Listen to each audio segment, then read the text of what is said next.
Cette vidéo est faite pour les kids, ok? Alors, il faudra aussi que les parents soient là pour effectuer la séance et contrôler que vos loulous bougent bien. Vous pouvez même la faire en même temps qu'eux, mais gardez un œil sur eux et restez attentif à comment votre enfant, comment votre loulou bouge, ok? Donc ça, aujourd'hui, c'est la première séance faite pour les enfants. On va essayer d'en faire peut-être 1 ou 2 par semaine, on va voir selon la demande. Alors, pour l'échauffement, vous allez commencer avec l'ours. L'ours, on est à 4 pattes, on lève les fesses plus haut que la tête, on garde les jambes et les bras tendus et on avance, ok? Vous faites ça 10-20 mètres. Ensuite, le canard, on est en position basse du squat, les pieds à plat, et là, 10 ou 20 mètres, on marche, comme ça. Ensuite, l'araignée. L'araignée, vous êtes sur les mains et les pieds, les fesses vers le sol, et là, vous avancez. Ok, vous prenez votre temps, vous essayez de bien lever les hanches et de serrer les omoplates. La grenouille, vous êtes à 4 pattes, et là, vous allez avancer en sautant avec les 2 pieds. Ok? Et ensuite, la chenille, on garde les jambes tendues, les mains avancent, puis les pieds reviennent aux mains, les mains avancent, les pieds reviennent aux mains. Ok, à chaque fois, il y aura les vidéos pour les parents et les enfants pour que vous puissiez bien visualiser l'exercice. Une fois que c'est fait, vous allez faire les enfants comme les grands. Vous allez utiliser GoWood. D'accord? Donc vos parents, vu qu'ils sont assidus et vu qu'ils regardent les vidéos, on leur avait demandé de télécharger GoWood. Et là, vous allez faire la partie échauffement pour le box jump. Ok? Vous rentrez dans l'application box jump, vous choisissez le temps d'étirement 10 minutes et vous faites tous les exercices. Une fois que vous avez fait tous les exercices, vous allez passer à la 3e partie de l'échauffement. J'ai appelé ça le chemin de traverse, petite référence à Harry Potter. Donc, vous allez disposer des objets au sol sur lesquels vous pouvez marcher. Vous laissez 1 mètre, 1,50 m de distance entre chaque objet et vous allez demander à votre enfant de sauter sur les objets. Ok? Vous faites un parcours comme ça chez vous, dans votre jardin.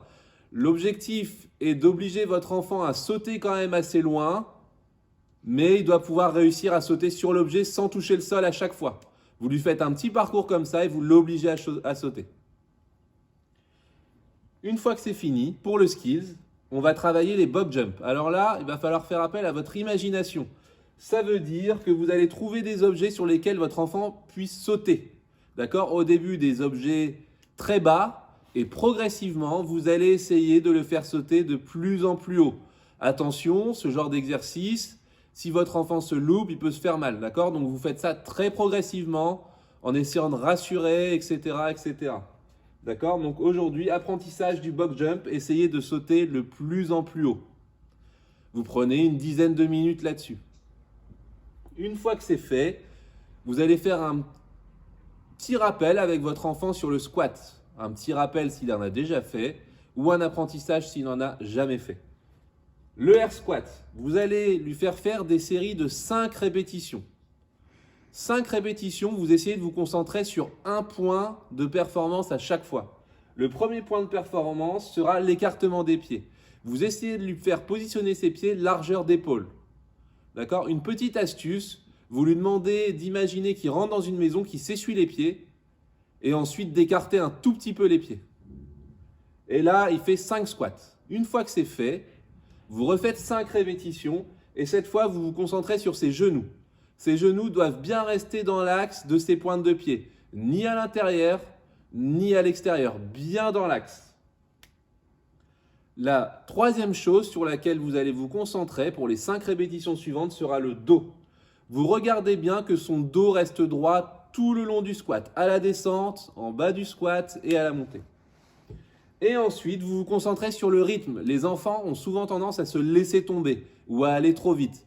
Vous essayez de lui faire compter 1 ou 2 secondes la descente, plus 2 secondes que 1, et 2 secondes la montée. Okay? Qui prennent bien son temps. Pour le WOD, un wrap de 8 minutes. D'accord? Ça veut dire le plus de tours possible en 8 minutes. 2. 3 box jump. Les box jump, vous les avez travaillés au début du skills. Donc vous reprenez une option sur laquelle votre enfant était à l'aise, d'accord? Pour laquelle il pouvait sauter assez facilement.